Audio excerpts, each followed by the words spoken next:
नमस्कार विद्यार्थी मित्रांनो, कालच्या व्हिडिओ लेक्चरमध्ये आपण ट्रान्सक्रिप्शन हा टॉपिक कंप्लीट केलेला आहे. तर आज आपण जे काही त्याच्या पुढचा जो काही सेकंड टॉपिक आहे तो म्हणजे ट्रान्सलेशन बघणार आहोत. तर विद्यार्थी मित्रांनो, ट्रान्सक्रिप्शन बद्दल आपण सर्व डिटेल्स इन्फॉर्मेशन तुम्हाला मी दिलेली आहे.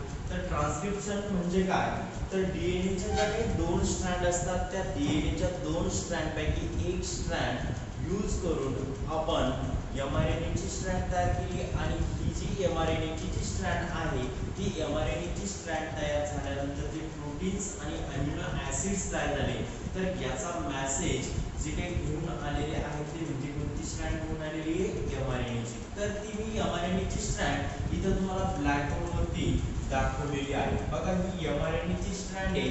तर याच्यामध्ये हे दिलेले सर्व काही अमिनो, आता how many amino acids are there present, तर 20 means 20 amino acids are present in human body.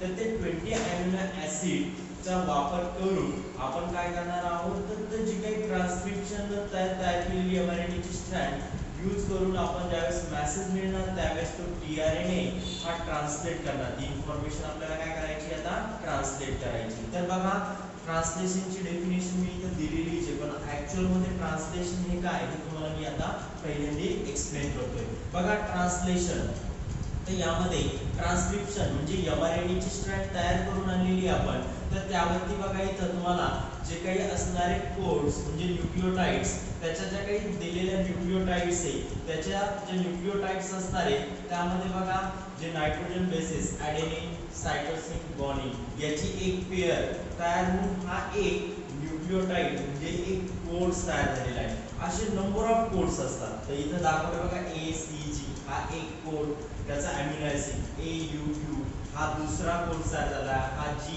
ए ए म्हणजे असा तिसरा. म्हणजे ह्याचे काय तयार झालेले, तर ऍक्च्युअल मध्ये त्या अमिनो ऍसिडनं काय तयार केले, कोड्स. म्हणजे ही इन्फॉर्मेशन त्या कोडच्या फॉर्म मध्ये अमिनो ऍसिडच्या फॉर्म मध्ये काय केलेली आहे, तयार केलेली आहे. आता तीच आपल्याला काय करायची, ट्रान्सलेट करायची. काय करायची, ट्रान्सलेट करायची. आता ट्रान्सलेट करताना इथं आपल्याला बघा इथं दाखवलेलं बघा, हा जो कोडॉन दिसतोय तुम्हाला त्याच्यामध्ये ए यू जी हा एक कोडॉन, म्हणजेच या एक कोडॉनला आपण ट्रिपलेट कोडॉन असेही म्हणणार. आता त्याची डेफिनेशन मी तुम्हाला सांगणारच आहे. तर कोडॉन मध्ये ही इन्फॉर्मेशन अमिनो ऍसिड्स आणलेली, तर या तिघां मिळून ए यू जी मिळून एक मिथेनॉइड अशा प्रकारचा एक मॉलिक्यूल तयार होतो. असे बरेच ते मॉलिक्यूल्स असणारे का डिफरंट टाइप ऑफ मॉलिक्यूल, त्याचं तुम्हाला 12th मध्ये एक चार्ट आहे त्याच्यामध्ये ह्या मॉलिक्यूल्स, आता हा जसा AUG चा मिथेनॉइड हा मॉलिक्यूल्स तयार झालेला आहे. तर मिथेनॉइड याला आपण काय म्हणू शकतो, मिथेनॉइड हा एक मॉलिक्यूल्स. याच्यापासून मिथेनॉइडचा जे काही असणारे नंबर ऑफ अमिनो ऍसिड म्हणजे जे काही मॉलिक्यूल्स आहे त्याची चेन्स तयार होऊ शकते. आलं लक्षात. तर इथं फक्त आपल्याला त्याची इन्फॉर्मेशन डिटेल गरजेची नाही. तर AUG हा एक तयार झालेला काय असणार आहे, तर कोडॉन तयार झाला. असाच कोडॉन्स हे बरेचसे कोडॉन्स तयार होतात. तर त्यामध्ये what is mean bye codon, तर एमआरएनए आणलेली जी काही असणारी इन्फॉर्मेशन आहे ती कोणत्या स्वरूपात आहे, तर कोडच्या स्वरूपात आहे. तर कोड म्हणजे काय असतात, जे असणारे अमिनो ऍसिड्स असतात. How many amino acids are there in human body, 20 amino acids are there present. आणि ते कोणत्या फॉर्म मध्ये आलेली मेसेज इन्फॉर्मेशन आहे, ती कोडच्या फॉर्म मध्ये. आता ती काय करायची, आपल्याला ट्रान्सलेट करायची. म्हणून ट्रान्सलेट करण्यासाठी कोडॉन म्हणजे काय, त्याची डेफिनेशन ग्रुप ऑफ 3 न्यूक्लियोटाइड. त्याला काय म्हटलं आपण, ग्रुप आहे त्यांचा. हा काय झाला इथं दाखवलेला तुम्हाला, हा काय त्यांचा ग्रुप आहे. Group of 3 nucleotide. आता न्यूक्लियोटाइड नायट्रोजन बेसेस आपण बघितलेले. A group of 3 nucleotide are called codon. Are called त्याला काय म्हणणार आपण, कोडॉन म्हणणार आहोत. आता कोडॉन याची डेफिनेशन तुम्हाला मी इथं सांगितली, तर त्याच डेफिनेशनला दुसरे जोडून डेफिनेशन आहे बघा, ट्रिपलेट कोडॉन. मात्र ही ट्रिपलेट कोडॉनची डेफिनेशन पेपरला विचारली जाण्याची शक्यता आहे. What is mean by triplet codon, the code for each amino acid. ही म्हणजे काय, सर्व जे कोडॉन म्हणजे त्याच्यामध्ये अमिनो ऍसिड आहे, मग त्या the codes for each amino acid, प्रत्येकी the codes for each amino acid. Amino acid म्हणजे अमिनो आम्ल येते.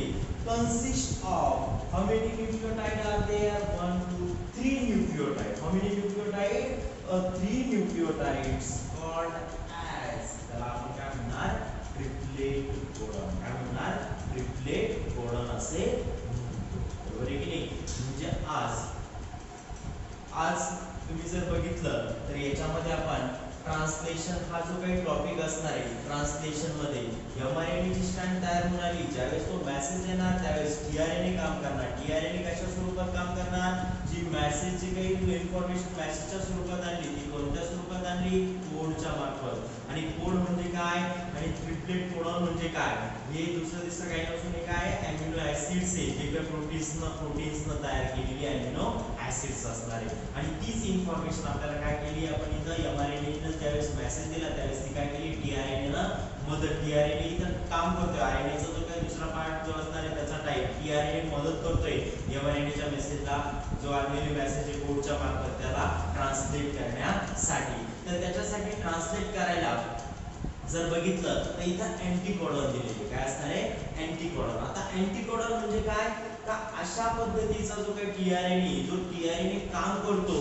का ते त्या mRNA च्या जे काही स्ट्रँड असणार आहे त्याला एक कॉम्प्लिमेंटरी सिक्वेन्स म्हणून कोडला ट्रान्सलेट करण्यासाठी अँटीकोडॉन काय करतात, काम करत असतात. तर इथं तुम्ही बघितलं असेल युरॅसिल आहे, त्यानंतर ॲडेनाइन आहे आणि काय असणार आहे, हा सायटोसिन असणार आहे. मग इथं जर तुम्ही बघितलं तर हा जो असणारा ॲडेनाइन तर त्याची जी काही पेअर असते त्याच्या अपोजिट कोण आहे, युरॅसिल असतो. सायटोसिन त्याच्या अपोजिट जो काही सायटोसिन असणार आहे. आता इथं तुम्ही बघितलं तर इथं ॲडेनाइनला जोडी कोण असणार आहे, युरॅसिल. आता इथं युरॅसिल असेल तर त्याची पेअर कोण असणार आहे, ॲडेनाइन. आणि इथं ग्वानिन असेल तर त्याची पेअर कोणती असणार आहे, सायटोसिन असणार आहे. कारण की तुम्हाला नायट्रोजन बेसिस मागच्या लेक्चरला मी सांगितलेले, डीएनए चे नायट्रोजन बेसिस आणि आरएनए चे नायट्रोजन बेसिस. मग how many nitrogen bases are there, 4 nitrogen bases are there. आणि आरएनए चे पण किती नायट्रोजन बेसिस आहे, 4 नायट्रोजन बेसिस आर देयर. त्यामध्ये ॲडेनाइन, ग्वानिन, सायटोसिन आणि थायमिन. ए ची पेअर कोणासोबत असते, थायमिन. आणि जी ची कोणासोबत असते, सायटोसिन. आणि आरएनए जर बघितलं तर ॲडेनाइन, ग्वानिन, सायटोसिन आणि थायमिन ऐवजी इथं कोण असतो, युरॅसिल असतो. तर बघा तर ह्याच्या काही इथं आपण ज्यावेळेस mRNA ची स्ट्रँड तयार झाली त्यावेळेस या युरॅसिलने ह्या थायमिनला काय केलेलं आहे, रिप्लेस केलेलं आहे.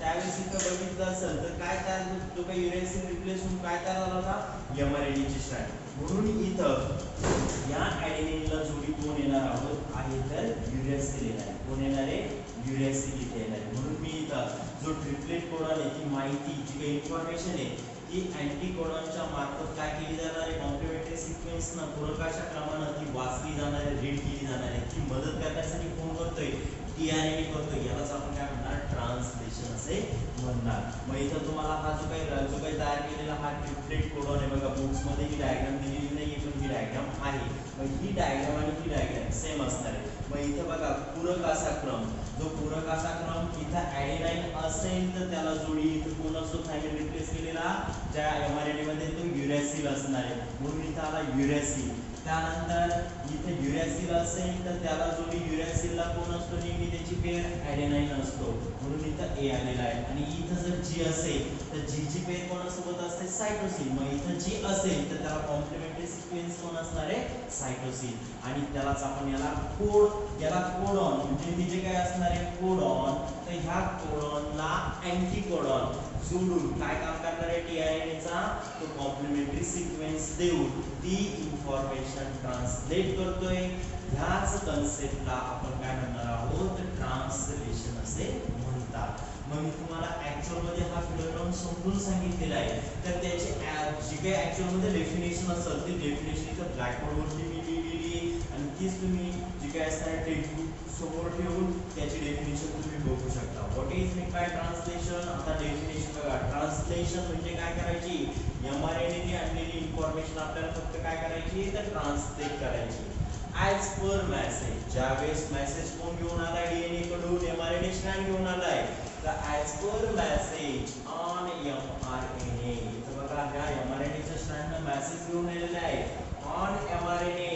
म्हणजे तो मेसेज म्हणजे कोडच्या मार्फत काय असतं, amino acids. Amino acids are supplied by tRNA. For this purpose tRNA has anticodon. tRNA has anticodon म्हणजे या कोडला विरुद्धी कोण असणार आहे कॉम्प्लिमेंटरी सिक्वेन्स अँटीकोडॉन असणार आहे आणि तो ती इन्फॉर्मेशन रीड करण्याची काम करतो अँटीकोडॉनच्या मदतीने हॅज अँटीकोडॉन म्हणून इथं आपण दिलेले हे अँटीकोडॉन आहे हे कोड्स आहे तर त्याला पूरक असा सिक्वेन्स कोड आहे अँटीकोडॉन ही इन्फॉर्मेशन रीड करण्यासाठी हॅज अँटीकोडॉन हॅविंग कॉम्प्लिमेंटरी चा अर्थ काय होतो मराठीमध्ये कॉम्प्लिमेंटरी म्हणजे पूरक असा सिक्वेन्स म्हणजे क्रम कॉम्प्लिमेंटरी सिक्वेन्स पूरक असा क्रम आहे यांच्याकडे त्यांच्या कोडॉनच्या अपोजिट अँटीकोडॉनकडे and sequence to the codon on mRNA म्हणजे हे जे असणारे कोडॉन्स ऑन mRNA या अँटीकोडॉनने ती इन्फॉर्मेशन रीड करायला मदत केली ऑन mRNA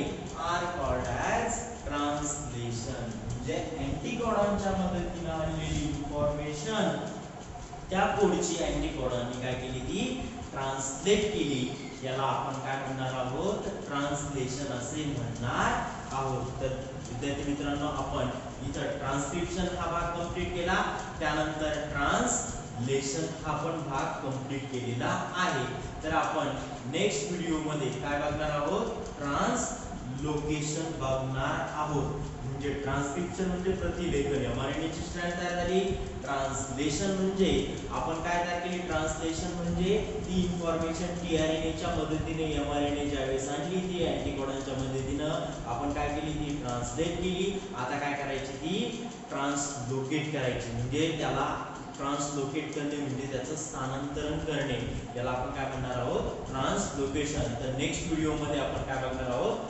ट्रान्सलोकेशन